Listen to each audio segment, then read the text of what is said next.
એક તરફ સરકાર ડિજિટલ ઇન્ડિયાની વાત કરે છે અને પેપરલેસ કામકાજની વાત કરે છે, ત્યારે ઓનલાઈન શિક્ષણની વાત કરે છે, પરંતુ બીજી તરફ તાપી જિલ્લાના છેવાડે ફતેપુર પંચાયતમાં નેટવર્ક જ નથી.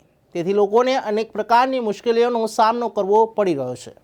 2024 સુધી ભારત દેશના તમામ ગામડાઓમાં મોબાઈલ નેટવર્ક પહોંચાડવું, કનેક્ટિવિટી પહોંચાડવી એ દેશના પ્રધાનમંત્રી મોદીજીએ 2024 સુધી ભારત દેશના તમામ ગામડાઓમાં મોબાઈલ નેટવર્ક પહોંચાડવું, કનેક્ટિવિટી પહોંચાડવી એ દેશના પ્રધાનમંત્રી મોદીજીની પ્રથમ પ્રાથમિકતા છે.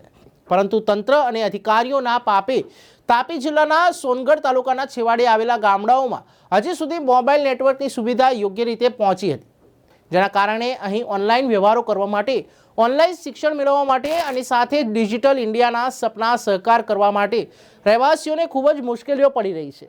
ગામમાં એક ટાવર ઊભું કરવાનું કામ શરૂ થયું, પરંતુ ગામની આંતરિક ખેંચ ખર્ચના કારણે એ પણ આગળ વધી શક્યું નથી. ત્યારે અહીંના રહેવાસીઓ ઈચ્છે છે કે ગામમાં કોઈ પણ સ્થળે ટાવર ઊભું કરવાનું કામ પૂર્ણ થાય અને ગામના લોકોને નેટવર્કની સારી સુવિધા મળી રહે.